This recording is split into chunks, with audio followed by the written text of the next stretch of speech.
안녕하십니까. 안녕하십니까. 목요일 아침마당입니다. 네. 요즘 주부들은 시장 가기 두려우실 겁니다. 그리고 운전하시는 분들은 주유소 가는 게 겁이 나시고요. 그럼요. 그 작은 규모로 가게 하시는 분들은 하루에 손님이 한두 분밖에 안 오신대요. 그런 경우도 있다고 하니까 아유, 이 참 걱정입니다. 그죠? 그렇습니다. 돈 때문에 얼마나들 마음고생이 심하실까 싶고 이게 서로 다 그렇잖아요. 그렇죠. 예. 속마음은 어떻게 보면은 야, 진짜 돈 좀 원 없이 써봤으면. 예. 근데 그게 마음대로 안 되고 예. 뭐 흔히들 뭐 얘기하기로 뭐 큰 부자는 뭐 하늘이 낸다.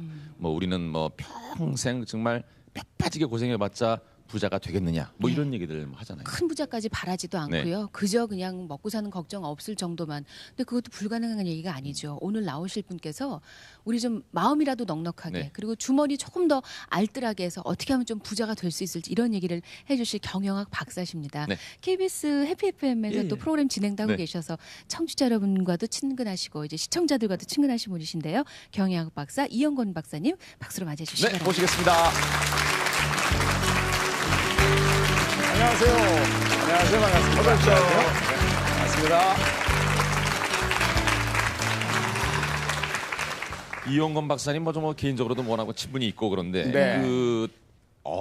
박사님 뭐 그 저 30대 후반에 그 최연소 기업의 그 임원도 네, 네, 하시고. 대기업에 임원했죠. 네. 잘 나갔었어요?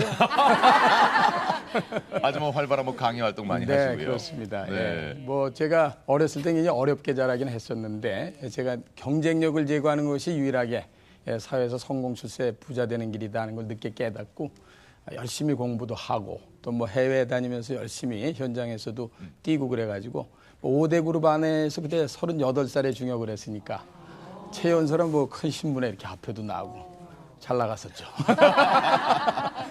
요즘도 잘 나가시잖아요. 네, 잘 나갑니다. 어렸을 때는 이쪽 관련 일을 하는 게 꿈이 아니셨다고요? 그렇습니다. 원래 제가 6살 때 아버지 돌아가셨거든요.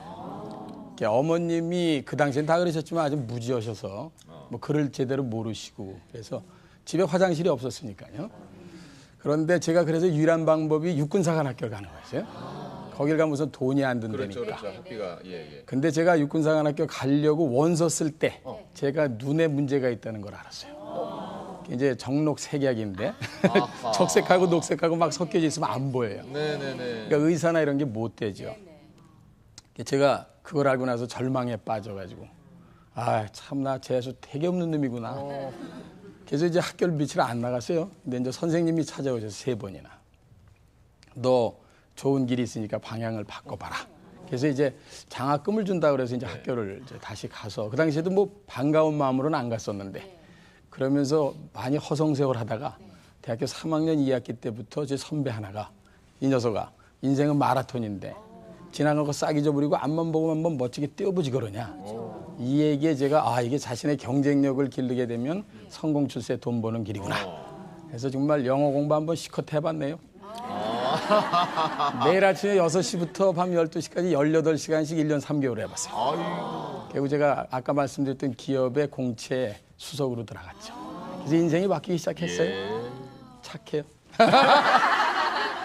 오늘 그런 것들을 또 바탕으로 네. 해서 또 이제 경영학 박사로서 또 부자들을 또 이렇게 많이 연구를 하시고 그렇습니다. 어떻게 하면 평범한 사람들이 없이 사는 사람들이 조금 넉넉하게 살 수 있을까 이런 걸 또 연구를 하신 분이니까 네. 좀 강의를 부탁드려도 될까요? 뭐 열심히 해보도록 하겠습니다. 박수로 맞이해 주시기 바랍니다. 네.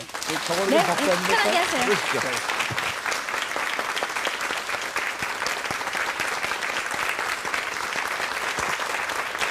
네. 여러분 반갑습니다. 뭐 성공 출세 돈 벌기 싫은 사람 있습니까? 이렇게 여쭤보면 아무도 손 안 드실 거야. 꽉 찬 강당 같은 데서 물어보잖아요. 가끔 손 드는 사람이 있어요. 둘 중에 하나야. 거짓말하지 않으면 인생 포기한 사람이죠. 그죠? 다 돈을 벌겠대. 부자 되겠대. 근데 왜 안 될까? 여기에 대한 생각들을 못 미치는 것 같은 거를 연구하는 것을 부자학 또는 성공학이다. 이렇게 얘기를 하죠. 사실은 부자가 되고 싶지 않은 사람은 어디 있겠습니까? 그런데 부자는 도대체 무엇이고 우리에게 어떤 의미가 있는가? 이런 것들에 대한 거를 연구해야 되는데 연구를 하지 않고 자꾸만 하려고 그러니까 안 되는 거예요. 학교 다닐 때 공부를 잘하는 사람은 둘 중에 하나입니다. 하나는 천재형이 있어요. 내가 그런 친구 만나갖고 고등학교, 중학교 때 전교 1등 한 번도 못 해봐요. 좀 카이스트 교수인데 그 친구는 선생님이 얘기하는 것만 듣고 그냥 전교 1등이에요. 야, 너 약 오르는 건 노는 시간마다 날 꼭 불러. 연고나 축구할래? 아, 이러고. 난 축구 같이 해도 되는 줄 알았어요. 나하고 머리가 다른 사람이 있다 이 말이에요. 그런 사람은 근데 만에 하나예요. 나머지 9,999명은 어떻게 해야 공부 잘합니까? 그렇습니다. 열심히 시간 정해놓고 예습복습 빡세나게 열심히 해야 하잖아요. 사회에서 성공하고 돈 버는 사람 보면 되게 둘 중에 하나예요. 그 중에 하나는 정말 타고난 사람이 있어요. 그걸 동물적 감각을 갖고 있다고 그래요. 본능적이라고 그러죠. 이런 것들을 갖고 있는 분들이 있어요. 과거에 우리나라의 큰 재벌 그룹의 이제 창업자 여러분들. 딱 보면서 우리가 경영학 박사 뭐 10명이 만들어놓은 자료를 다 브리핑을 듣고도 나 그거 안 해. 이거 할래. 그럼 이게 돈이야. 그런 사람은 만에 하나예요. 여러 사람이 그런 사람 따라했다가 다 망하지.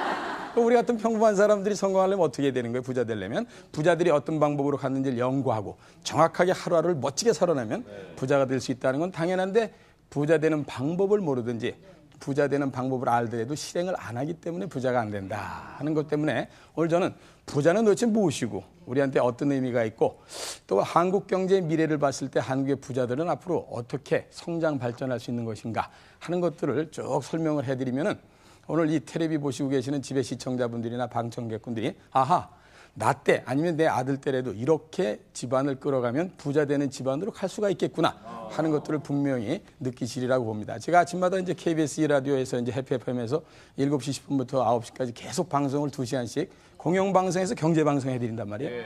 왜 그러는 거냐. 구구단을 못 외우는 사람이 자꾸만 인수분해 풀겠다고 대들면 곤란하다 이 말이에요.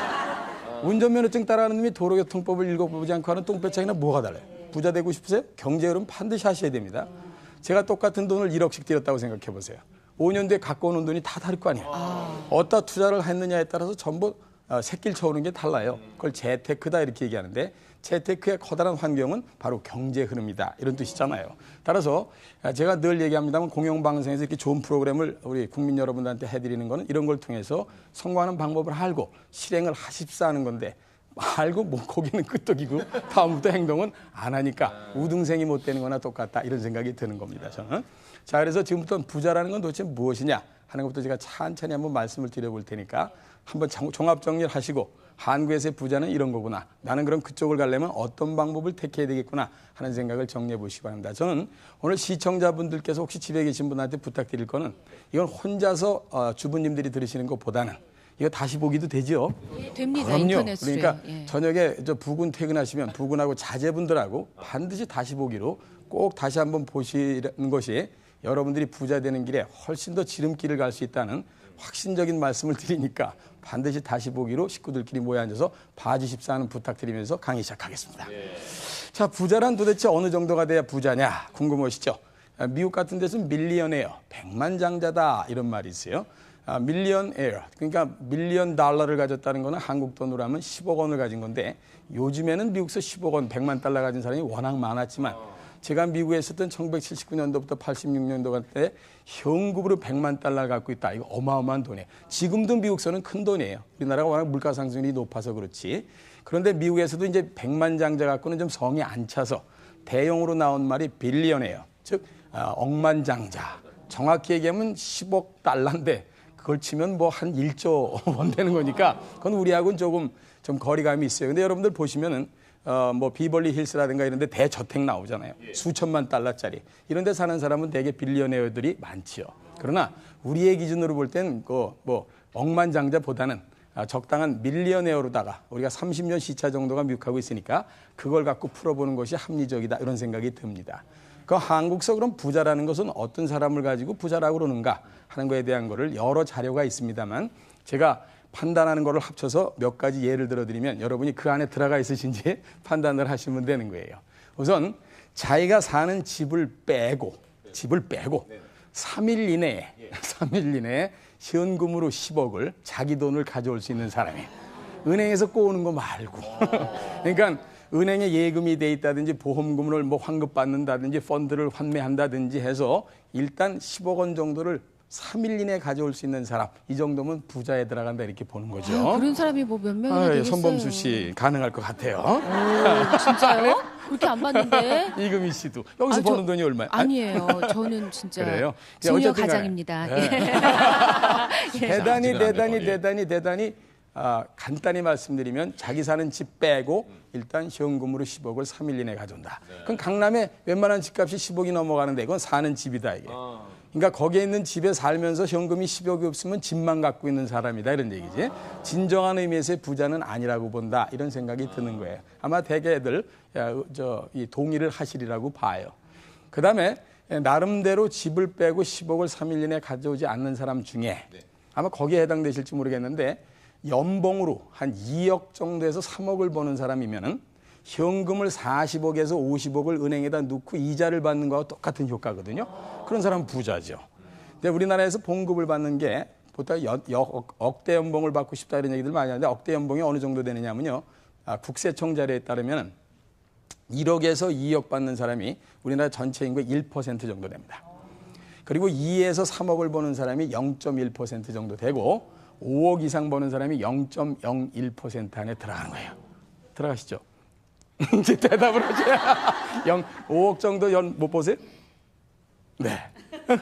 그거 뭐 인정합니다. 그래요. 그럴 것 같아. 그러니까 부자에 들어간다. 제 말씀은 자기가 현재 10억을 은행에 갖고 있지 않더라도 곧 부자가 될 수 있는 유동성을 갖고 있는 사람들은 부자라고 봐도 좋다 이런 얘기죠. 왜 2억에서 3억을 치는가 하면은요. 2억 정도 되면 이자가 35% 소득세가 35%가 나가니까 실제로 자기 들어온 돈이 1억 3천. 따라서 매월 순수하게 들어온다니 1,000만 원 정도 되면 부자다운 생활들을 하는 사람이다 이렇게 본다 이 말이에요.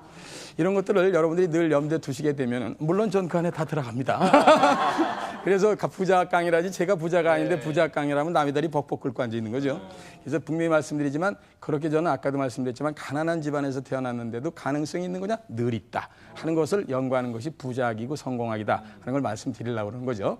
그럼 한국의 부자들은 아까 말씀드렸던 그런 정도가 한 1% 정도 되는데 이 사람들은 어떻게 부자가 됐는가 이걸 연구해봐야 여러분이나 자제분들을 이 방향으로 보내야 되겠다 하는 방향이 제시가 될 테니까 이걸 제가 연구를 해봤단 말이에요. 우리나라 부자 중에서 100명의 부자가 있다고 그러면 5명은 부모를 잘 만난 겁니다. 유산. 유산 있으세요? 유산. 참 좋은 거예요. 집에 가면 우산은 많지, 우산. 이게 우산과 유산, 이게 작대기 하나 차이인데 이제 더럽게 커요. 부모 잘 만나는 거 복이에요. 그렇게 생각 안 하십니까? 그럼요. 부모 잘 만나는 거 복이죠. 그럼요. 그건 엄청난 복입니다. 근데 중요한 건 이 5%의 사람이 좀 이따 말씀드리겠지만 이 유산을 받아서 부자 된 사람들이고 그다음에 35% 그러니까 100명 중에 35명은 전문가 집단입니다. 예? 사자들 하는 게 대강 좋죠. 의사, 변호사, 무슨 계리사, 변리사, 박사, 공인중개사만 빼고. 농담이에요, 농담. 제가 공인중개사 일기인데 별로 돈 안 되더라고. 근데 어쨌든 차라리 장의사가 나. 이렇게 내가 말씀드려요. 제 후배 중에 하나가 수원서 장의사를 3대째 하는데 장의사 이름도 좋아요. 낙천사. 이 친구 그냥 그 어려운 IMF 때도 맨날 나만 만나면 술 사주겠대. 이 새끼 뭐가 이렇게 좋아하는 거야? 그랬더니 형님, 저희는 불황이 없습니다. 돌아버리겠어. 자, 어쨌든 사자들 하는 게 내가 좀 그래서 학교 다닐 때 공부 열심히 하라고 그런 거단 말이에요. 그죠? 그런데 대부분 안 했잖아요. 그러니까 지나간 거 수혜해봐야 소용이 없습니다. 그런데 실질적으로 요즘에는 CEO 같은 대기업의 중역 이상 정도 되면 연봉을 2, 3억씩 받는 사람들이 있고 CEO가 되면 10억 이상씩 받는 사람이 있으니까 일단 그런 전문가 집단이 부자에 들어갈 확률이 35%다. 이렇게 보시면 돼요. 그 다음에 나머지 60%는 뭐냐? 그 사람들은 전부 자기 사업을 하거나 한 사람들입니다. 자, 조그만 김밥 장사라든지 곰탕집을 하든지 이래서 부자된 분들 많죠. 청계통에 공부상을 한다든지 의료상을 한다든지 엄청나게 부자된 분들 많습니다. 저는 각계 각층에서 부자된 사람을 만나는 저희 프로그램에 CEO와의 만남 시간이라는 게 있는데 일주일에 한 번씩. 네. 제가 방송을 8년째 하니까 약 한 1년에 50명씩 한 400명 가까이를 만나봤어요. 짜장면 팔아서 500억 번 사람이 있어요. 한국에 분명히 있습니다. 근데 그 계통의 경쟁력을 제고했기 때문에 가능한 사람들이에요. 그런 사람들을 우린 늘 염두에 두면서 열심히 자기가 맡은 일을 최선을 다하는 것이 부자 되는 길이다 하는 생각을 꼭 하셔야 된다. 이런 말씀 제가 드리고 싶은 거죠. 자, 그러면은 우리 옛말에 부자 3대 못 간다 이런 말이 있어요. 나 이거 맞는지 궁금했다고.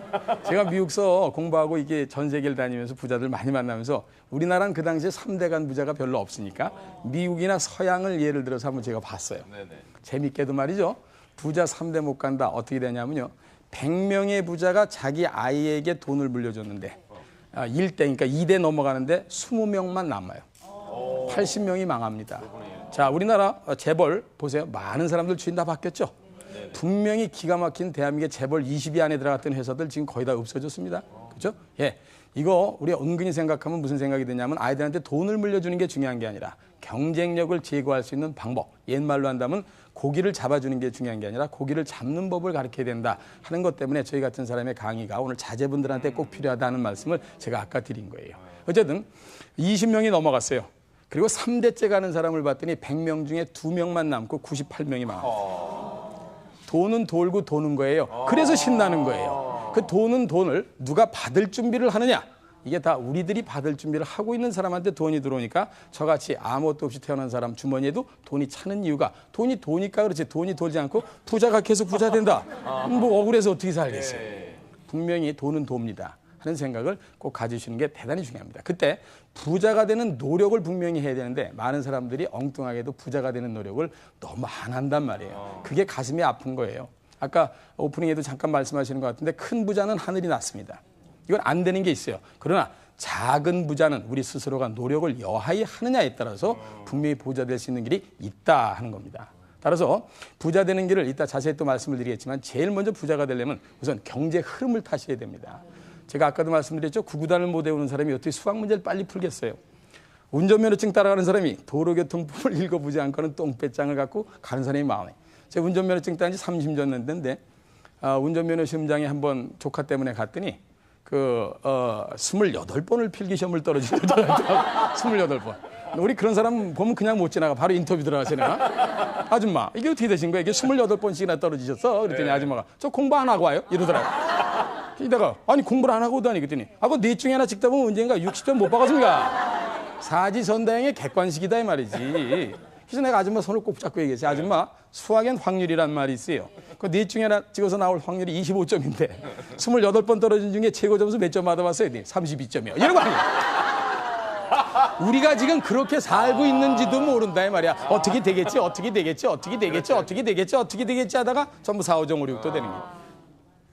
전반적인 경제 흐름 속에 한국의 미래를 명쾌하게 보고 자기의 경쟁력을 또는 자제분들의 경쟁력을 어디에서부터 극대화시킬 건지에 대한 거를 분명하게 알고 매일 그 길을 열심히 뛰는 사람은 반드시 부자가 되는 길이 있다 이 말이야. 그래서 경제의 흐름을 늘 타는 것이 부자 되는 첫걸음이다 하는 말씀드리고요. 그다음에 부자 되려면 경쟁력을 길러야 되거든요. 아까 제가 말씀드렸죠.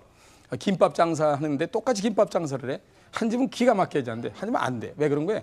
이 김밥 장사하는 사람은 여기에 혼신의 힘을 다해서 최고의 김밥을 만들려고 애를 쓰고 있다 이 말이에요. 이런 방청객에 나오시는 분들도 유난히 잘 이렇게 스카웃돼서 오시는 분들 많잖아요. 반응할 때 잘하고 그래야 되는데 이게 뭐 박수를 칠 때 안 치면 그냥 바로 잘리는 거예요. 똑같은 거다 이 말이야. 그죠? 저 을지로 입구에 제가 다니던 기업 옆에 잘리지 않게 잘하죠. 경쟁력을 제고하자 말이에요. 경쟁력. 제가 그 곰탕집이 굉장히 유명한 데 있어요. 근데 어느 상호는 밝히면 안 될 것 같아서 거기 저 할아버지가 그 당시에 70이니까 지금 80도 넘으셨는데 아침 점심 딱 두 끼만 해요. 네? 50년 됐어. 네. 줄을 서. 그때 대기업에 제가 임원이에요. 네. 거기 줄을 쫙 서. 우리 같은 사람 올 때 말이죠. 천천히 와가지고 이 양반이 내 뒤통수를 툭툭 치면서 대기업의 임원이야 그래 누나. 거기다 툭툭 치면서 또 왔어. 맞으면서 서 있어. 왜? 맛있으니까. 맛있으니까. 그잖아요? 맛있으니까. 명동에 칼국수, 명동에 돈가스집 유명한 데 있어요. 동네 다 샀어요. 아까 말씀드렸던 그 짜장면 장사해서 500억 뭐 이렇게 버신 분이 제 인터뷰를 15분 동안 하면서 이러시더라고. 이 박사님, 저는 지금까지 14살에 가출해서 지금까지 4시간 이상 자본 적이 없습니다. 그죠? 다 진인사하고 대천명하고 있느냐 이 말이에요. 그걸 되게 안 하면서들 부자가 왜 나는 안 되나 하고 부모님 탓하는 분들 많아요. 옛말에 제가 제일 좋아하는 사자성어 중에 하나가 전화유복, 세옹지마입니다. 제가 만약에 어려운 집안에 태어나지 못했다면 공부를 그렇게 빡세나게 하지 않았을 수도 있어요. 그죠?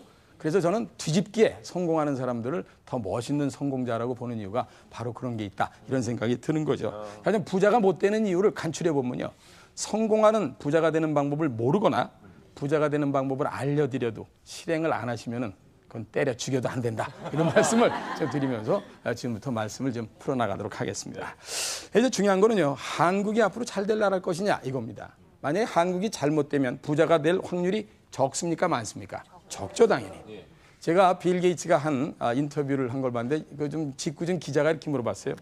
빌 게이츠가 저하고 동갑이거든요. 나 그 사람 만날 때마다 열받아. 네? 저하고 동갑이에요. 근데 그 사람이 물어봐요. 당신이 만약에 한국서 태어났다고 해도 세계적인 부자가 될 확률이 있었다고 생각합니까? 대답 2초도 안 걸렸어요. impossible, 불가능. 왜 그러냐? 그 국가가 발전함에 따라 부자들이 될 확률이 높다. 따라서 한국이 앞으로 못 사는 나라가 되는데 한국에서 부자가 많아질 가능성이 있습니까? 없죠. 따라서 우리는 큰 흐름 속에 세계 속에 한국이 앞으로 어떻게 될 거냐 하는 걸 반드시 그래서 여러분들이 직시하시고 경제 흐름을 타는 게 대단히 중요하다. 이런 말씀을 제가 꼭 드려야 되는 겁니다. 그래서 오늘 중요한 본론 중간에는 일단 세계 속의 한국은 앞으로 잘 될 나라일 것인가. 그게 바로 여러분 또는 여러분 자제분들의 15년, 20년 후에 우리를 미래를 쳐다보는 거니까 얼마나 중요합니까? 이런 걸 미래 경제학이라고 합니다. 아주 재밌는 학문이죠. 사주팔자 푸는 게요. 전 세계에서 그런 걸 제일 잘하는 사람이 존 나이스비트, 엘빈 토플러, 폴 케네디 뭐 이런 사람도 있어요. 한국에서 제법 잘하는 사람이 여기 있습니다. 제가 사실은 엘빈 토플러 강의를 안 들었다면은 그렇게 세계를 이렇게 쭉 훑어볼 기회가 없었을 텐데 하는 생각이 많이 드는 거죠. 제가 지금부터 말씀드리는 거를 좀 잘 들으시고 메모하실 거 잘 메모하셨다가 꼭 좀 부자 되는 길에 합류하시기 바랍니다. 제가 좀 말이 좀 빠릅니까? 예, 약간 빠르죠? 마음이 급해 죽겠어. 이거 1시간 동안 드릴 말씀은 산적해 있는데, 예, 그래서 조금 천천히 하도록 애를 쓰겠습니다만, 발음이 좋잖아요? 그러니까. 자, 우선 한국은 앞으로 잘 될 나라일 것인가? 네, 저보러 얘기하면 2초도 안 걸려. 대단히 잘 될 나라다. 국가의 운이 기가 막힌 나라예요. 그럼요. 저는요, 지금부터 앞으로 대통령 5명은 정말 대한민국 5,000년 역사 최고로 좋을 때 대통령 하시는 분들이고 그때 사시는 국민들이 우리를 포함해서 다 있는 거예요. 이거는요, 정말로 운이라는 게 있습니다. 개인도 운이 있다는 건 믿으시죠? 어떤 사람은 운칠 기삼이라고도 그래요. 고스톱을 칠 때도 운 있는 건 아시죠? 패가 잘 들어야 돼, 패가. 아니, 뒷장 잘 맞아야 돼. 기껏 먹었는데 뻑. 명자 엄마 쌌어. 이러면 안 되잖아. 꼭 재수 좋은 놈은 싸놓은 걸 뒤집어서 먹는 놈이에요. 분명히 운은 있어요. 대한민국 국가의 운이라는 건 대한민국이 어떻게 해서 되는 게 아니라 주변의 환경이 변하면서 대한민국을 밀어제끼는 걸 운이라고 해요. 지가 열심히 해서 하는 건 실력이지. 그래서 운이라는 걸 반드시 봐야 됩니다. 그래서 제가 간단하게 짧은 시간이지만 한국의 미래를 확실하게 보여드릴 테니까 이걸 보여드리는 이유가 뭐냐. 여러분이 부자 될 확률이나 자제분이 부자 될 확률이 또 세계적인 부자 될 확률이 높은 시대를 살고 있으니 자신감을 가져라. 이걸 보여드리기 위해서 제가. 그럼 한국의 미래를 보려면 한국 내에서만 보면 안 되죠. 주변 그렇습니다. 국가들, 예. 전 세계를 봐야 돼요. 왜냐하면 한국 경제 70%가 해외 의존돼 있거든. 이걸 해외 의존형 경제다 이렇게 얘기해서 대관소찰하셔야 돼. 늘 세계라는 숲을 보고 한국이라는 나무를 보고 경기도라는 이파리를 보고 뭐 부천시라는 예를 들어서 이파리를 봐야 정확하게 자기가 있는 곳이 보인다. 이걸 건방 떨면서 얘기할 때 영어로 얘기할 때 글로벌 마인드다 이렇게 얘기합니다. 전 세계는 그런데 230개 나라에서 230개. 제가 230개 나라가 있습니다 이렇게 말씀드리는 순간 속으로 이놈들이 보고도 없이 나라 언제 이렇게 많이 만들었냐. 여러분들 좀 아는 그죠? 나하고 관계없다고 생각했거든. 그런데 이거는 여러분과 여러분 자제분들의 운동장이고 놀이터고 경제전쟁도 숫자예요. 제가 이따 정리해드리겠지만 이걸 아는 사람일수록 세계적인 부자가 될 확률이 높은 거죠. 자, 230개 나라는 전부 선진국 가길 원하고 아니면 강대국 가길 원하고 아니면 부자내게 그러니까 잘 살길 원해요. 근데 실제로 간 나라의 숫자가 20나라밖에 안 돼. 이걸 선진국 그룹이다 이렇게 얘기해요. 여기 들어가려고 우리 빡세나게 맨날 일하는데 잘 안 되는 거예요. 현재 대한민국은 약 30등 정도 와 있어요. 잘한 거예요. 전교생 230명 중에 30등을 들어오지 않아요. 근데 중요한 건 여기서 여기 오는 것보다 여기서 20등, 10등, 5단에 들어가는 게 더 어려워. 왜? 이 녀석들도 가만 안 있거든. 계속 전진해요. 그래서 앞에 간 녀석들이 어떻게 갔는지를 잘 살펴보는 걸 영어로 다 건방 떨면서 얘기할 때 벤치마킹이다. 그건 영어고 친근한 일본 말도 있잖아. 컨닝구. 그게 그거야. 한국말도 있어 한국말. 훔쳐보기. 훔쳐보기 잘하셔야 돼. 그래서 선진국 잘 사는 사람, 성공한 사람을 늘 훔쳐보면서 그 사람을 닮으려고 애를 쓰는 사람이 성공할 확률이 높다 이 말이에요. 자, 20개 나라를 볼까요? 이 나라는 반드시 그 나라 안에 2개가 다 있든지 둘 중에 하나라도 있어야 여기 가는 거예요. 얘가 뭐냐 이거 지하자원이. 땅속에 묻힌 게 많은 나라에 태어나는 건 무조건 복입니다. 20개 나라 중에 12개 나라가 전 세계에서 지하자원이 많아서 갔어요. 그 중에 하나가 쿠웨이트 같은 나라예요. 제가 저 역마살이 굉장히 많은 사나이인데 전 세계 230개 나라 중에 170개국을 다녔어요. 근데 쿠웨이트 같은 데 가면 뚜껑 열렸다 닫혀. 왜냐? 저 한국 땅에 25분지 1이요. 그 땅의 90%는 전부 사막이요. 19세기 말까지 전부 낙타 타고 다니던 무식한 놈들이에요. 20세기에 그 사막에서 뭐가 나왔어요? 석유. 그렇지. 여기 수준 높네. 네. 석유가 나죠. 석유가 나온 거예요. 네, 이건 대단히 복이죠. 그럼요. 근데 우리나라는 지하자원 있어요? 이렇게 물어보면 웬만한 대한민국 국민은 자다가도 벌떡 일어나서 대답해. 없다. 다 알아. 그죠? 지나가던 분한테 뭐가 없지 아주머니? 그럼 10명 중에 8명, 9명이 뭐가 없지? 이래고 앉아있어. 그래서 30등이요? 아시겠어요? 다 아는 것 같은데 모른다 이 말이야. 자, 어쨌든 지하자원이 많은 건 대단히 중요한 거예요. 근데 지하자원이 없다고 그래서 선진국, 강대국 잘 사는 나라를 못 간다면 무슨 재미로 사냐 말이야. 하나가 딱 돼 있어요. B, 인적 자원. 여러분과 여러분 자제분 같은 사람들의 경쟁력을 쫙 올리는 방법이 하나가 있는 거예요. 그렇게 한 나라가 있느냐고 8개나 있어요. 일본, 홍콩, 싱가포르, 스위스랜드, 오스트리아, 네덜란드, 덴마크, 룩셈부르크, 아일랜드 뭐 이런. 그중에 제일 조그만 놈을 하나 데려와 싱가포르. 거기 가면 또 뚜껑 열려. 서울보다 조금 커. 거기 살고 있는 사람이 딱 420만이에요. 지하자원 하나도 없어. 근데 1인당 국민소득이 대한민국의 1.7배예요. 어떻게 설명하실 수요? 있어요? 420만 국민의 실력을 경쟁력을 하늘이 치솟게 만든 국가의 지도자가 있었잖아요. 여러분 잘 아시는 리콴유, 이광여 수상이라는 사람이. 국가는 지도자를 잘 만나야 되는 거예요. 기업은 CEO를 잘 만나고 가정은 아버님, 어머님이 세상의 흐름을 어떻게 쳐다보시느냐에 따라서 똑같은 자제분도 성공 출세 돈 버는 게 달라지는 거예요. 가정에도 리더십이 있단 말이야. 똑같은 축구 대표 선수 한 23녀석도 어떤 사람이 감독으로 왔느냐에 따라서 월드컵 성적이 달라지나. 히딩크 4강 가고 폼프레레 중간에 코 풀고 도망가. 우리는 리더십이다 이렇게 얘기하는 거야. 사람이 중요하다. 근데 이걸 나라 얘기를 하지 말고 개인 얘기를 잠깐 해볼까요? 네. 아까 제가 말씀드렸죠. 선진국 강대국 잘 사는 나라 가기를 원하는 개인은 뭐예요? 성공, 출세, 돈. 똑같은 거예요. 성공, 출세, 돈을 벌려면 여러분 집에 부자 되려면 둘 중에 하나가 있든지 두 개가 다 있어야 된다고요. 지하자원에 해당되는 게 집으로 가면 뭐예요? 투자로? 유산. 그럼 유산. 유산. 아까 했잖아요. 유산. 별로 반응이 없잖아요. 그럼 받아본 게 없어서 그래요. 네? 유산이 있으면 되는 거예요. 근데 유산이 없다고 그래서 부자가 못 되고 성공 출세 못하면 얼마나 억울해요? 하나가 딱 있어. 바로 여러분 아니면 여러분 자제분들의 경쟁력을 극대화시키는 방법. 맞죠? 그게 바로 국가로 치면 똑같다 이 말이야. 근데 우리나라는 지하자원이 너무 없어. 너무 없어요. 너무 없는 걸 한 2, 3분 동안만 얼른 말씀드릴게요. 입고 계신 옷 중에 국산 원료로 만들어진 옷이 있습니까? 이렇게 물어보면 지하자원 갖고 만든 거지 보는 거 아니에요? 여러분 입고 계신 옷 중에 국산 원료로 만들어진 옷이 있다고 생각하세요? 제 눈에는 아무도 없어요. 셋 중에 하나 입으셨어? 면 양말서부터 면 내에서부터 면, 폴리에스터 계통의 합성섬유, 아니면 모직물 섞인 양모. 맞죠? 예. 혹시 안에다 한산 모시 저고리를 뭐 이렇게 입고 오신 분이 있어요?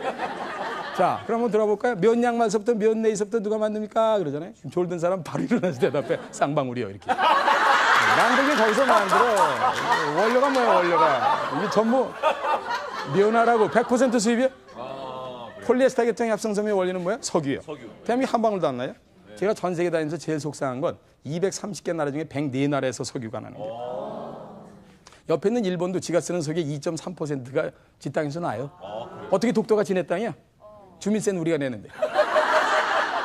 근데 좌우당간 그 녀석들도 석유가 나. 우리는 없어. 그렇게 없는 나라다는 걸 알면 우린 사람에 집중을 해야 된다 하는 게 정확히 나오는 거 아닙니까? 자, 먹는 거 볼까요? 75%의 주고기 수입이에요. 하루에 600만 그릇의 짜장면이 팔려요. 짬뽕이 팔리고 라면이 팔리고 애들 돈 좀 피자 먹고 햄버거 먹고 전부 밀가루예요. 밀가루에 원료는 100% 수입이에요. 밀이에요. 우리나라 먹거리의 28%가 밀이에요. 더 무서운 게 있어요. 9천만 마리의 소돼지다. 얘네들은 옛날처럼 꼴배다 먹이 염을 먹이. 뭐예요? 사료. 그렇지. 사료의 원료가 혹시 뭔지 아세요? 옥으로 시작하는데. 옥수수. 어우. 수제자를 명하노라. 수제자를 명해야 되고. 옥수수. 옥수수는 어디서 납니까? 그러잖아요. 그럼 졸든 사람 바로 일어나서 대답해. 강원도요. 99%의 옥수수가 수입이야. 그래서 우리나라 먹거리에 주곡, 곡식의 75%가 수입을 하는 거예요. 그러니까 정말 쥐뿔도 없는 나라다. 이 생각을 하면 사람이 얼마나 소중하고 보물단지들처럼 보이느냐 하는 게 나오는 거잖아요. 건물 안에 제일 많이 들어가는 게 철근이야. 철근의 원료는 철광석이야. 철광석은 99.997% 수입이야. 알루미늄 사슈 100% 수입이야. 스테인레스 스틸, 스텐 말이야. 100% 수입이야. 그래서 마룻바닥이니 뭐니 전부 나무로 깔잖아. 이게 무슨 설악산소인 거야? 대둔산소인 거야? 남산소인 거야 이거? 99%가 말레이시아, 인도네시아, 남미, 가나, 브라질, 아프리카에서 들어온 거예요. 그래서 한국 경제 70%가 해외 의존형이라 세계 흐름을 모르면 대한민국의 미래가 절대로 안 보이고 그렇다면 우리의 미래가 안 보이니까 큰 인물 만드는데 상당히 경쟁력이 저하될 수 있다. 그래서 세계 속에 한국이 잘 된다 하는 것을 보여드려야 여러분이 가슴이 따뜻해지면서 야 한번 멋지게 한번 살아봐야 되겠다. 우리 아이한테 이런 걸 한번 연구해보라고 그래야 되겠다. 이런 생각을 가지게 될 거니까 제가 세계 지도를 간단하게 그리고 설명을 올리게 해서 우리나라의 국가의 운이 두 개가 기가 막힌 게 오는데 그것이 무엇인지를 말씀드리도록 하겠습니다. 이게 미국하고 남미예요. 우리의 사랑스러운 조국 한반도 그릴 때는 정신 바짝 차려야 돼. 잘못하면 커져. 다 그렸어. 이것도 무슨 이게 남북이 갈라졌어요.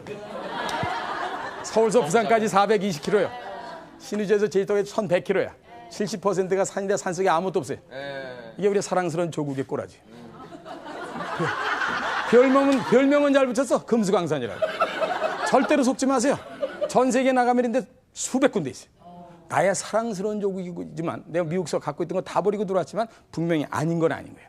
난 가끔 금강산 갔다 와서 좋다는 친구놈 있으면 손 꼭 붙잡고 얘기해. 이놈아, 금강산이 그렇게 좋으면 이 자식아 미국의 그랜드 캐년 보여주면 바로 119 불러야 돼. 이게 우리의 사랑스러운 조국이 여기가 아닌 게 천만다행이에요. 세계가 우리를 기다리고 있잖아요. 밖에 뭐 대강 그릴게요. 뭐 좁으니까. 그래서 쫙 계속 이렇게 아프리카로 해서 영국, 여기 일본, 주민세나 내라 이놈아. 응? 대만, 말레이시아, 인도네시아, 호주, 뉴질랜드, 파푸아 뉴기니아, 필리핀, 괌, 사이판, 하와이, 스리랑카, 마다카라카스, 아이슬란드, 그린란드. 세계 속의 한국을 보는 건 대단히 중요해요. 왜? 이게 여러분과 여러분 자제분들의 운동장이 놀이터, 경제, 전쟁터고 삼성전자가 됐든 대한민국 현대중공업이 엄청난 매출을 일으키는 건 여기가 있어서 가능한 거다 이 말이에요. 맞죠? 네. 근데 우선 전 세계에서 누가 제일 센지는 잠깐 봐야 되거든. 시간이 아무리 없어도. 이 녀석이 미국. 예? 전 세계 경제에 워낙 세게 짓고 있어서 강대국이라는 이름 앞에 이 친구만 한 잡 더 붙여. 그렇지, 옳지. 이건 초코치장의 초짜가 아니에요. 완전히 전 세계를 꽉 옮겨.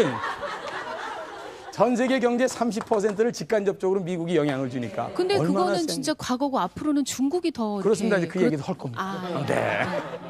근데 초강대국인 미국이 현재로서는 전 세계를 꽉 쥐고 있는 A+B, 지하자원과 인적자원이 완벽한 만점이라 그래요. 전 세계 굴러다니는 자동차 4대 중에 한 대가 미국에 있어요. 전 세계 최고 부자가 누구예요? 마이크로소프트의 빌 게이츠 뭐 이런 사람 아니에요. 얼마나 부자인지 그냥 제가 장난스럽게 얘기할게요. 너무 심각하게 듣지 마세요. 부자인데 얼마나 부자인지를 감이 없으니까. 이 친구가 갖고 있는 돈을 한국에 갖고 들어오면은 네? 대한민국의 9개 재벌 그룹을 순서대로 다 사고 밤새도록 나머지 돈 세다 피곤해서 잡는데 아직도 남았네. 뭐. 그렇게 부자예요. 이 친구들이 지하자원 만점, 인적자원 만점으로 전 세계를 꽉 쥐고 있어요. 뭐 지하자원 중에 그냥 아주 가장 대표적인 거 하나만 얘기하면 식량 같은 거 먹는 거. 전 세계 먹거리의 거의 5분의 1을 미국이 돼요.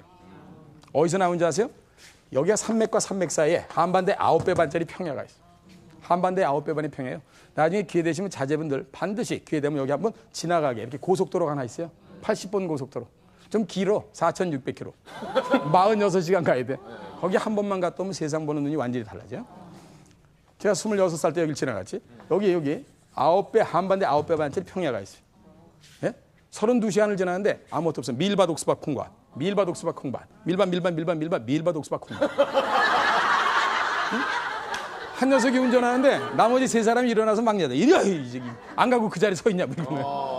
제가 이거 지나가면서 여기서 정말 욕밖에 안 나오더라고.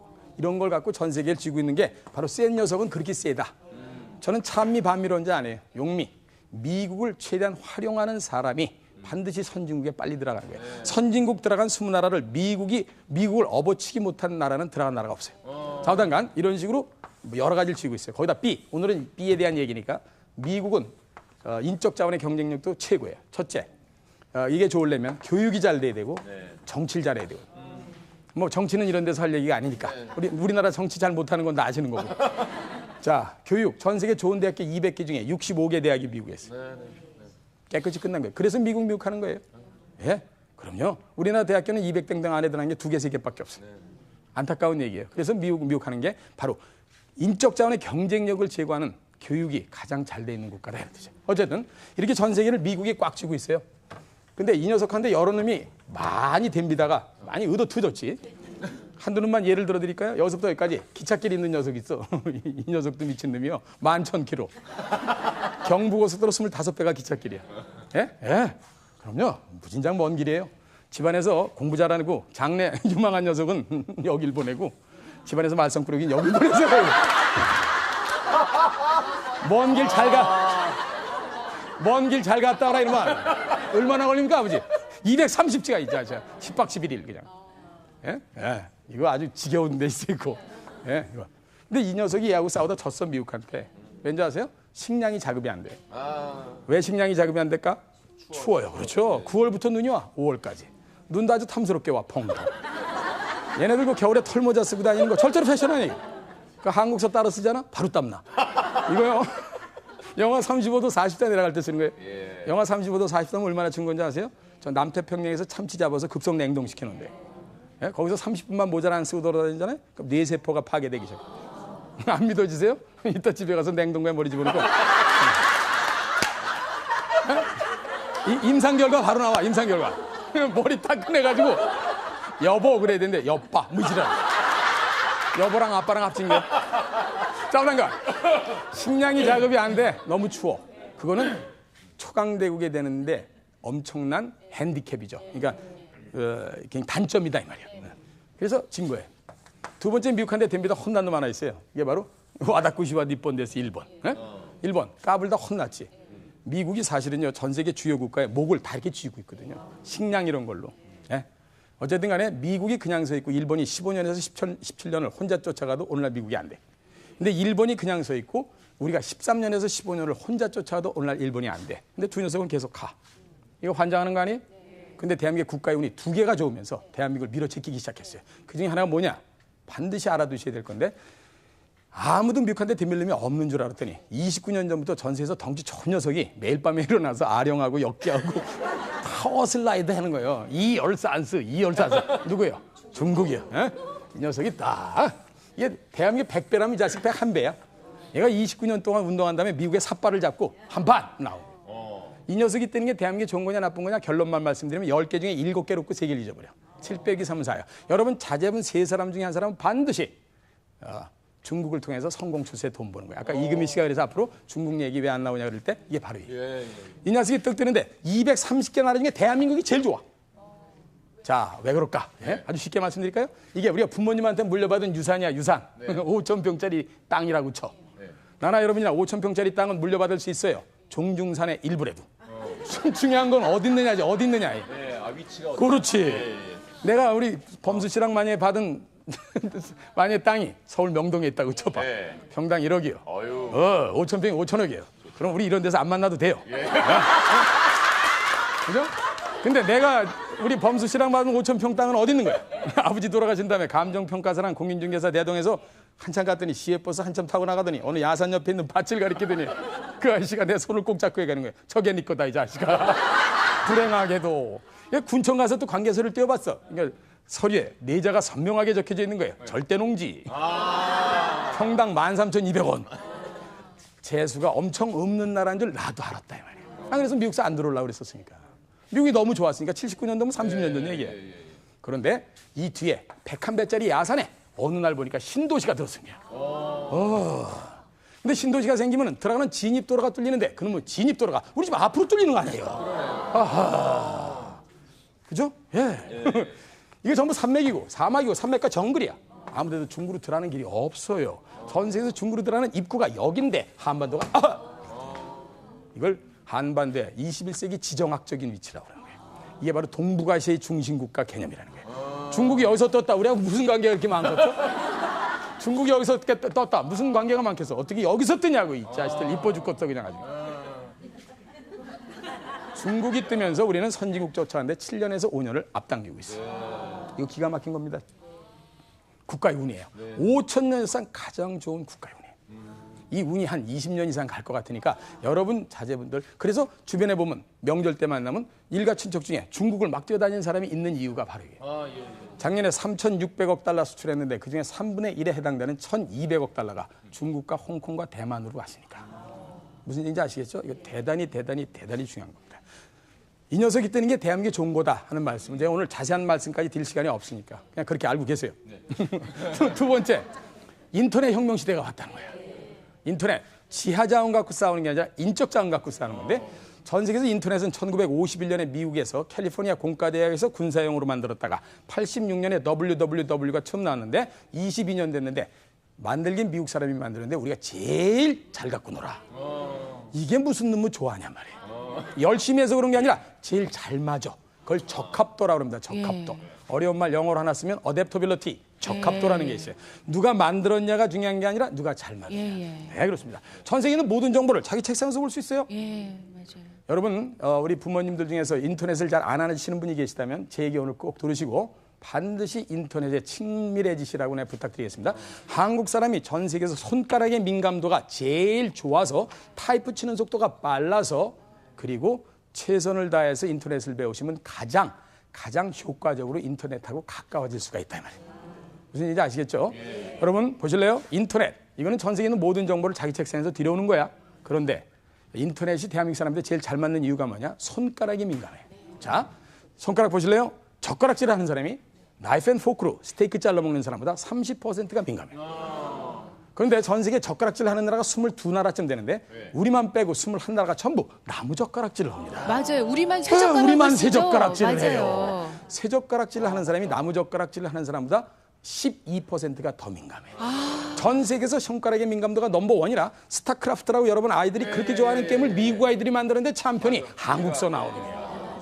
임요한이라고 있어. 그 테란의 황제죠. 군대가 있으면서도 10억씩 받아. 손가락의 명당 넘버원입니다. 예. 나중에 외국 사람들 접대하실 일 있으면 그 사람들 밥 먹다 기절시키는 방법이 있어. 뭐 그냥 조용히 얘기하다가 밥 먹다가 7살짜리 꼬마 데려다가 젓가락 갖고 콩자반 집어먹는 걸 보자. 와 마술이다 무시를. 그죠? 무슨 얘기인지 아시겠죠? 자 농담이고 어쨌든 전 세계에서 손가락의 민감도가 자단히 요즘에 저 촛불 시위 같은 거 저거 인터넷 아니었으면 안 되는 거야. 전 세계에서 이렇게 기가 막힌 인터넷을 갖고 있는 나라는 우리의 경쟁력의 원천 요소인데 인터넷이 없었다면 선진국조차인데 5년에서 7년이 늦어질 뻔했어요. 그러니까 두 가지 조건이 완벽하게 구비가 돼 있네요. 정확히 지금. 보시네. 그래서 두 가지가 메가 트렌드거든요. 20세기, 21세기에 글로벌리제이션, 세계화 시대 중국과 미국의 한판 승부, 인터넷 디지털 혁명 시대 도래. 이 두 개가 공통 분모적으로 한반도가 230개 나라인 게 제일 좋다 이 말이에요. 그죠? 나중에 인터넷 이런 거 보실 때요. 예. 어머님들 꼭 좀 하시라고 내가 부탁 좀 드리겠는데 인터넷을 하는 사람하고 안 하는 사람하고 얼마나 경쟁력의 차이가 있는지 김밥 장사를 하더라도 차이가 있을 것 같아서 말씀드릴게요. 내 제자가 둘이야. 하나는 인터넷 시대를 거부하는 녀석이요. 이름도 삼돌이. 삼돌이. 한 녀석은 인터넷 시대를 열심히 선도하는 놈이요. 이름도 똘똘이. 둘을 내 교수실에서 불렀어요. 이놈들아 교수 심부름 좀 해라. 예 아무나 시키십시오. 그래? 자식아, 내가 미국에서 공부할 때 뉴욕 대학 가서 도서관에 가서 ABC라는 책에 600페이지 그 자료를 좀 가져왔으면 좋겠다. 그랬더니 그냥 삼돌이 놈이 쏜살같이 나오면서 내 앞에 딱 쓰면서 하는 소리가 출발하겠습니다. 미국 가겠다 이 말이야. 얼마나 걸리겠니? 2박 3일. 돈 얼마? 300만 원만 주십시오. 그래서 이 자식 줬더니 개나리 보쯤 밀고 나한테 인사하고 출발해서 다녀오겠습니다. 이번엔 제가 똘똘이를 불러서 똘똘아 좋은 방법 없겠니? 그랬더니 똘똘이가 교수님 책상에 있는 인터넷 접속했습니다. 어느 학교라고 그러셨죠? 뉴욕대학교. 무슨 책이라고 그랬죠? ABC. 학생증 번호 달래네. 그 다음에 딱 들어왔더니 ABC라는 책이 딱 나왔어요. 몇 페이지라고 그러셨습니까? 600페이지. 그랬더니 600페이지. 그랬더니 600페이지가 떡 뜬 거야. 아, 교수님 이거 찾으신 겁니까? 그러니까 내가 보니까 그거야. 그래 이걸 어떻게 하면 좋지? 그랬더니 인쇄 프린트. 떠그덕 나. 이거 찾으셨어요? 그래서 내가 그래 이거다 이놈아. 삼돌이 어디 갔나 봐라. 그랬더니 이 새끼 나가서 시내버스 기다리고. 공항 가려고. 그럼 공항 가려고. 공항 가는 버스. 그렇습니다. 자, 여러분 제가 이렇게 농담 삼아 얘기하는 거 절대로 농담으로 듣지 마시고 어머님들 지금도 죽을 때까지 인터넷은 절대로 우리 옆을 떠나지 않는 거니까 반드시 가깝게 하도록 애를 써라 이런 말씀을 드리고 싶은 거예요. 자, 그래서 결론을 말씀드리면 뭐냐? 우리나라 앞으로 2020년에서 2025년 그러니까 평균 잡아서 여러분 자제분 나이에다 15를 더하시고 여러분도 15 더하시고 오래 사셔야 돼. 네. 갈수록 좋은 나라니까. 네. 그러면 전 세계에서 우리는 현재 30등 정도 되는데 7등에서 5등까지 가요. 1인당 국민소득이 작년 말 현재로 2만 달러인데 4만 5천 달러에서 5만 달러 넘어가면서 전 세계에서 7등에서 5등 안에 들어갑니다. 현재 전 세계에서 7등에 들어가는 나라를 한번 나열해 드릴까요? 미국, 일본, 영국, 독일, 프랑스, 이태리, 캐나다. 이렇게 7나라인데 2025년이 되면 큰 변수가 없는 한 1등 미국, 2등 중국, 3등 인도, 4등 러시아, 5등 일본, 한국이 6등, 7등이 영국, 8등이 독일, 9등이 캐나다, 10등이 호주. 그렇게 좋은 나라에 살고 계시다라는 건 여러분과 여러분 자제분이 노력만 하면 세계적인 부자를 생산해낼 수 있는 가능성의 환경을 갖고 있다라는 생각을 분명히 가지시는 게 그래서 중요하다 하는 말씀을 제가 드리기 위해서 부지런히 뛰어온 거예요. 한국의 미래는 대단히 밝은 나라니까 요즘 같은 게 나 성장통이다 이렇게 생각하시면서 잘 좀 한번 보시면 좋은 겁니다. 근데 선진국에 우리가 들어가는 게 무조건 좋은 거냐? 그게 아니라는 데 문제가 있어요. 선진국 들어가면 선진국 증후군이라는 게 있는데 영어로 선진국 신드롬이라고 그래요.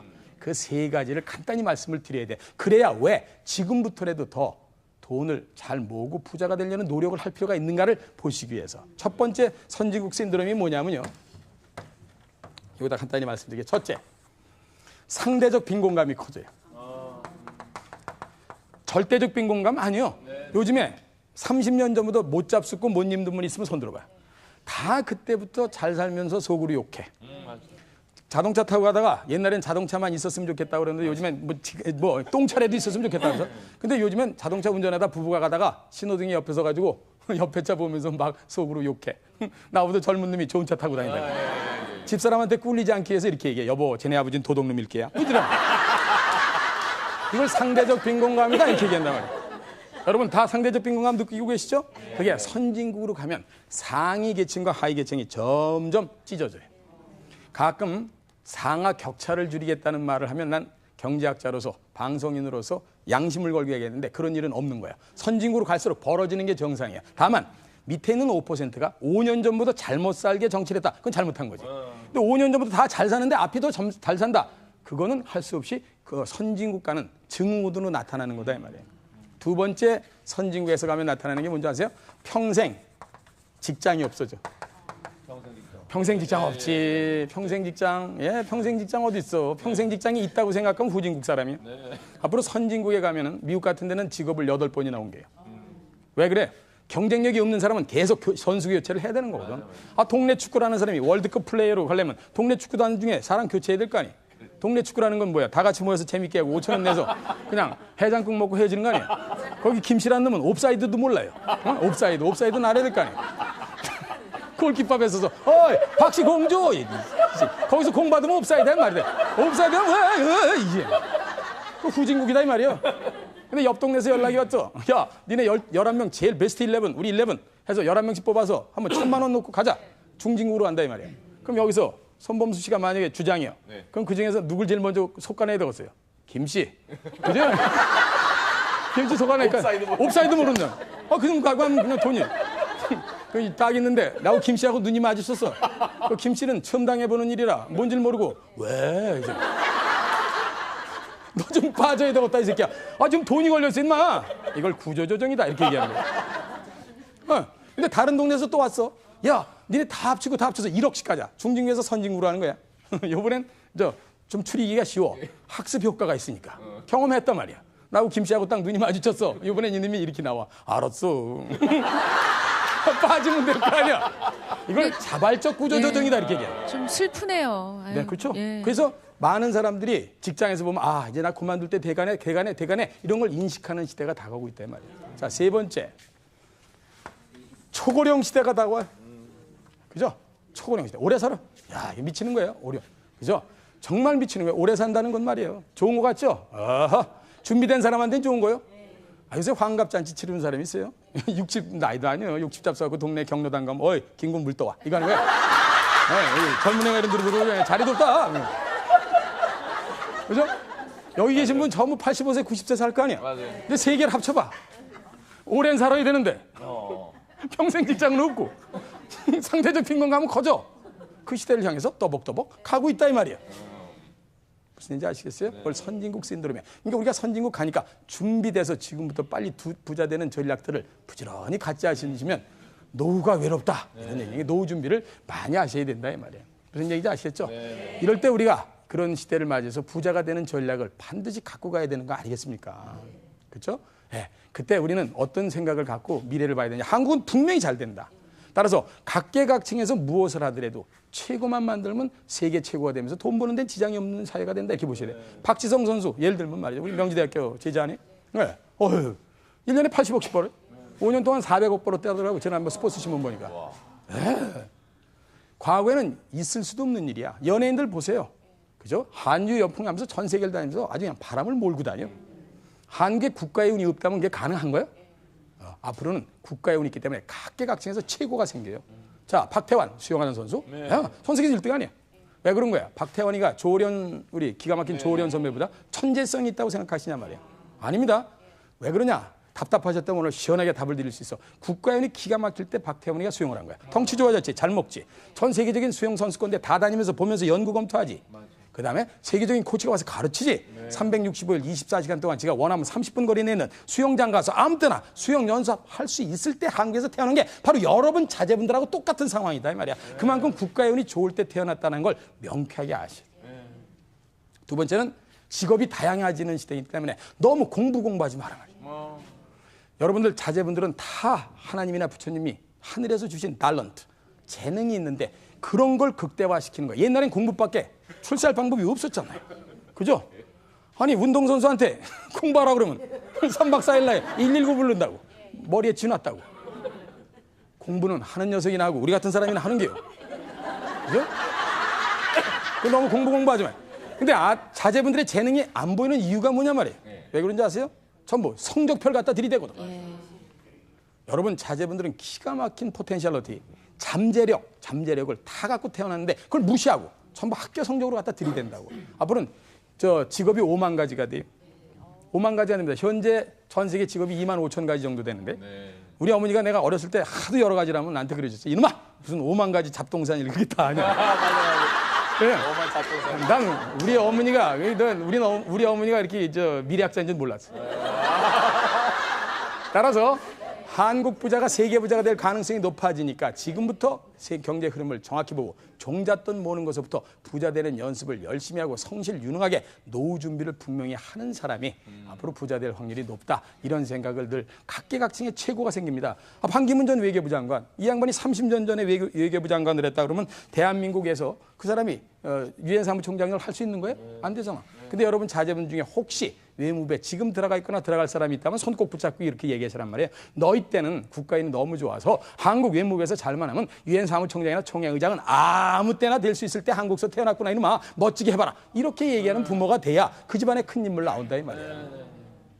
아시겠죠? 세계적인 기업이 막 나오잖아요. 삼성전자 전 세계에서 1등이에요. 매출액이 70조야. 거기 좀 누구라고 얘기 안 하겠습니다만 윤종영 부회장은 봉급이 100억이요. 누군지 얘기 안 하고 있다는데 35억 원 이자 소득세 빼고 65억 원을 현찰로 가져가는 사람인데 그 자리가 바로 여러분 자제분 자리다 이 말이야.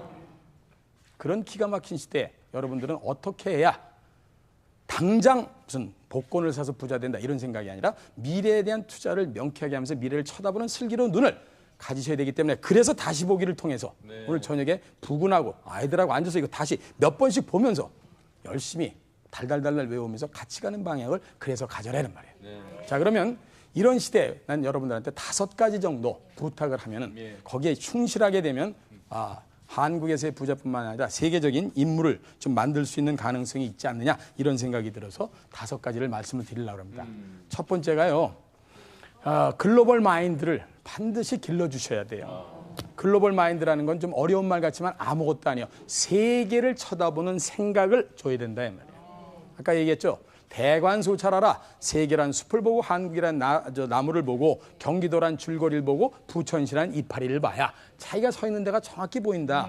여기 방송하시는 분들도 마찬가지야. 세계 방송시장 중에 대한민국의 방송시장 중에 KBS의 아침마당은 어느 경쟁력이 있는가. 나는 부족한 게 있다면 이걸 더 올려야지. 그래서 NHK가 됐든 CNN 사람보다 이겨야지 하는 생각을 가져야 큰 인물이 되는 거나 똑같단 말이에요. 그러기 위해서는 그렇게 하자 이래서 되는 게 아니니까 제가 제안하는 게 집에다 세계 지도를 하나 반드시 붙여라.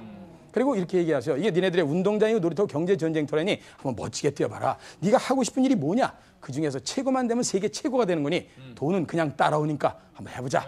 이렇게 하셔야 돼요. 세계 지도 아마 많이 팔릴 것 같은데. 내가 이렇게 얘기했더니 어느 집에 갔더니 세계 지도를 붙이질 않고 식탁에다 깔았어. 그거 좋더라고. 식탁에다 깔고 유리를 딱 깔았는데 너무 밥 먹을 때마다 보는 거잖아요. 밥 먹을 때마다. 예. 근데 재밌는 건 밥 먹다가 애가 깍두기를 떨어뜨리더니 아버지가 이러더라고. 오늘은 인도에 떨어뜨렸구나. 그게 글로벌 마인드다 이 말이야. 그리고 어머님들 앞으로 세계적인 그 게임이나 올림픽 같은 거 있을 때 그냥 보지 마시고 어느 나라 나오면 인터넷 쳐봐가지고 그 나라의 인구가 얼마고 위치가 어딘지 지도에서 찝어보면서 하라 이 말이에요. 우리 그때 월드컵 같은 데도 내가 늘 얘기했잖아요. 어느 나라에서 온 선수인지 알고 해야 되는데 어느 나라하고 붙었는지도 모르고 슛 이러면 되는 거예요. 네? 그죠? 두 번째는 경제신문을 반드시 구독을 하세요. 제가 아까도 말씀드렸죠. 구구단을 못 외우는 사람이 자꾸만 수학 문제를 빨리 풀려고 그러는 거야. 여기 저 방청객한테 여쭤볼게. CMA 통장 갖고 계신 분? 아무도 없잖아. 그래, 뭐 몇 분 있을까요? 그러니까 굉장히 낮다 이게. 보통 예금에다 집어넣으면 연리가 0.2%예요. CMA 통장은 4.8%예요. 앉은 자리에서 24배 이자가 차이가 나. 근데 나는 이상하게 돈이 안 모인다 그러는데 보면 딴 데다 집어넣고 있어요. 방송 같은 거나 경제신문을 보는 이유가 바로 그렇게 돈의 흐름에 찬스가 있을 때, 기회가 있을 때 당연히 돈을 옮겨놓음으로써 그 안에서 돈이 부는 거를 잠을 자게 하는 그런 어리석음을 범하시면 안 된다 이 말이야. 따라서 일단 경제신문 하나는 반드시 보시고 경제방송 이거 공짜로 KBS에서 KBS 2라디오 이영건의 경제포커스 7시 10분부터 9시 공영방송에서 거절을 해드리는 거 아니에요. 근데 왜 안 보고 그래? 왜 안 듣고 그래? 시간이 안 맞는다는 사람이 있어요? 다시 듣기도 돼요. 어쨌든 경제 열심히 하셔야 됩니다. 세 번째, 여러분 글로벌 랭귀지. 자제분들은요 하다못해 요리사를 하더라도 어학을 반드시 시켜야 반드시 큰 인물이 될 가능성이 높다는 거예요. 왠지 아세요? 앞으로는 전 세계의 유명한 호텔에 반드시 한국 식당이 다 들어가게 돼 있어요. 맞죠? 지금은 전 세계 일본 레스토랑, 차이니즈 레스토랑, 중국 음식, 프렌치 레스토랑, 불란서식, 이탈리안 레스토랑, 이태리 식당밖에 없어. 한국 들어가 안 들어가? 7대 강국에 들어가면 반드시 들어가게 돼 있어요. 여러분 자제분 중에 진짜 요리를 좋아하는 사람이 있으면 어학까지만 한다면 세계적인 우리 호텔 음식점에 스카우트 가면서 연봉을 수억씩 받는 사람이 되는 거예요. 요즘 미국 뉴욕에서 한국 식당이 뜬다 그러더라고요. 그렇습니다. 아주 인기 네, 있대요. 왜냐면 한국 옛날에 우리가 범수 씨나 우리들 학교 다닐 때 보면 이태리안 레스토랑 가서 밥 한 끼 먹었다. 그래서 칼질했다. 그럼 그날 끝내주는 애 아니야? 지금 미국 같은 데서 일본의 스시바를 못 갔다 온 녀석이면 넌 바보야 인마. 컨트리보이. 넌 촌놈이다. 이렇게 돼. 앞으로 한국에 김치를 못 먹어보고 불고기를 못 먹었다. 바보다. 이런 소리 들을 때가 온다 안 온다? 온다. 그래서 외국어를 반드시 시켜야 돼. 네 번째, 어머님들부터 제발 일주일에 한 권씩의 책을 좀 읽으세요. 왠지 아세요? 세계 흐름을 아시고 최소한 균형 감각 있이 판단을 하면서 아이들에게 도움말을 주시려면 반드시 여러분부터 죄송하지만 읽으셔야 돼. 만화책이라도. 정말입니다. 그리고 중요한 거는 자제분들한테 읽는 엄마 아빠의 모습은 그 자체가 공부야. 그렇죠? 공부해라가 아니라 늘 엄마는 나와보면 식탁에 앉아서 뭔가 들여다보고 계시는 엄마하고 고! 쌌다 싸서 이러는 거야. 완전 다르지. 자, 다섯 번째, 제가 아까 자녀의 재능을 좀 꼭 좀 찾아주도록 이렇게 애를 써라 이렇게 말씀을 제가 드리잖아요. 그 자녀의 재능을 꼭 찾아주도록 애를 쓸 때 어떻게 해야 되느냐. 학교 성적이나 이런 걸 다 떠나서 진짜 한 걸음 뒤에 와서 가만히 아이들을 관찰해서 난 어머님들 희한해. 10달 동안 배에서 길러서 똥오줌 다 가리면서 길러놨는데 자기 아들의 딸의 재능을 모르겠다면 누가 아는 거예요? 직무유기요. 직무유기요. 나 같은 대학 교수한테 하면 늦어요. 고등학교 선생님이 난 그래서 더 소중하다고 생각하지. 고등학교 선생님보다 더 중요한 건 초등학교 선생님이고 초등학교 선생님보다 더 중요한 건 집에 계신 어머님들이에요. 아빠들 맨날 술이나 먹고 다니고. 자, 제가 지금까지 말씀드린 게 도대체 뭡니까? 한국의 미래는 너무 좋다. 따라서 한국에서 자기가 최선을 다해서 각계각층의 경쟁력을 제고할 수 있는 분위기를 만들어주면서 부자가 되는데 합류를 할 수 있다. 그러면서 종잣돈 모는 것부터 이런 거는 경제방송이나 우리 신문 같은 걸 통해서 작은 것부터 열심히 해나가는 노력을 해야 앞으로 선진국 신드롬, 선진국에 갔을 때 세 가지 있다고 그랬잖아요. 평생 직장 없어지고 상대적 빈곤감 커지고 그다음에 노후 이런 시대를 미리미리 준비하실 수 있고 죄송하지만 가장 좋은 재테크는요. 자제분들이 됐든 자신의 경쟁력을 제고시켜 놓는 거예요. 자제분 하나 잘 기르면 집안 깨끗이 일어나는 거예요. 쉽게 얘기하면. 그게 공부가 다가 아니다라고 내가 계속 얘기하죠. 따라서 자제분이 신나게 뛰고 멋지게 뛰고 한국의 미래 비전을 확신을 갖고 뛸 수 있게끔 해주시는 것이 바로 집에 계시는 코치나 감독에 해당되는 여러분들의 몫이 아닌가 이렇게 생각하는 거죠. 결론 얘기하겠습니다. 한국의 비전이 너무 좋아서 앞으로 세계적인 인물들이 여기저기서 나올 텐데 그게 바로 오늘 보시는 시청자 여러분, 여러분들의 자녀분이 될 가능성이 높은 시대를 살고 있다는 것, 방청객 여러분들 그래서 축하드린다 하는 말씀드리면서 잘해서 한국의 멋진 부자들 만들어내시기 바랍니다. 감사합니다.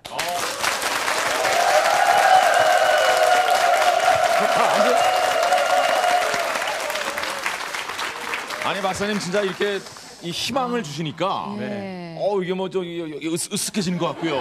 괜찮으세요? 네. 이 뭔가 이 기운이 상승하는 것 같아서. 요즘 뉴스를 보면 마음이 좀 울적한 적이 네, 많았거든요. 네. 그런 가운데서도 정말 이렇게 촛불을 하나 이렇게 켜는 그런 희망으로 우리가 네. 잘 된다 잘 생각하고 됩니다. 예, 지금까지 정말 이렇게 희망을 주시고 증거를 이렇게 보여주시니까 너무 그러니까요. 좋아요. 네. 예. 제가 무슨 내가 국수주의자라 한국을 너무 좋아해서가 아니라 앞뒤 좌우에 오늘 시간이 짧아서 네네. 좀 더 증명을 해드릴 시간이 적었습니다만 이건 세계적인 석학들이 보는 눈하고 똑같은 거니까 제 말 믿으시고 지금 다 성장통이에요. 자라는 과정에 뭐 아픔을 겪는 거 이 정도는 그러나 큰 대세는 분명히 잘 가는 나라다 이 생각을 하시면 뭐 틀림없이 이 다음에 그 이영건 교수 참 괜찮은 녀석이었죠.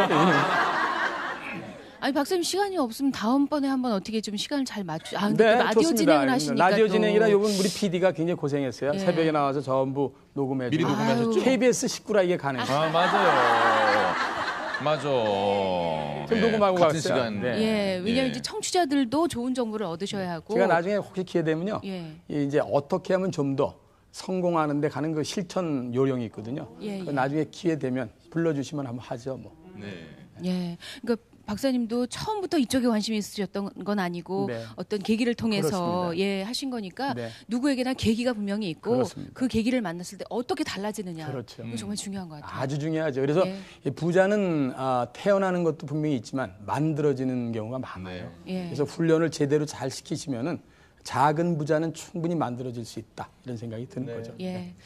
아 오늘 정말 아주 그냥 속이 다 후련해지는 것 같아요. 감사합니다. 아 그런 아주 기쁨을 이 아침에 주신 이용건 네. 박사님께 다시 한번 큰 박수로 감사 인사를 전하고 싶습니다. 고맙습니다. 고맙습니다. 아 기분 좋네요. 네. 예, 선물 소개하겠습니다. 선물은 금성출판사 푸른햇 공부방에서 백화점 상품권 마련을 해주셨습니다. 네, 내일 금요 선택 생생 토크가 있는 날이지요. 어떻게 생각하시는지 모르겠습니다. 가능한 한 일찍 결혼하는 것은 여자의 비즈니스이고 가능한 늦게까지 결혼하지 않고 있는 것은 예. 남자의 비즈니스다. 뭐 이런 말이 있다고 하는데 공감하시는지 모르겠습니다. 결혼에 적당한 시기가 있다면 과연 언제일지 뭐 그런 얘기. 왜 저를 보면서 그런 얘기를 하시죠? 저를 보면서 얘기하지 말아주세요. 그래서 내일 제목이 우린 너무 일찍 결혼했어요. 결혼했어요. 예, 예. 그렇게 되네요. 오늘 이영건 박사님 말씀 들으면서 당장 할 수 있는 거 한 가지라도 예를 들면 정말 세계 지도를 사다가 네. 식탁에 그 유리 밑에 까는 것부터라도 시작을 하고 뭔가 좀 달라지는 하루가 책 되시기 한 바랍니다. 권이라도 정말 가까이 하는 맞아요. 예, 습관. 아, 우리는 전철 타면은 일단 졸아요. 네. 그래도 일본은 이거 본다는 거 아닙니까? 그러니까요. 이거 달라져야 됩니다. 지금 당장 서점으로 네. 가시든지 인터넷으로 주문하셔서 책 한 권, 네. 예, 저 구입하시고 빌려보셔도 좋습니다. 책 한 권 보시는 하루 되시기 바랍니다. 네, 고맙습니다. 감사합니다.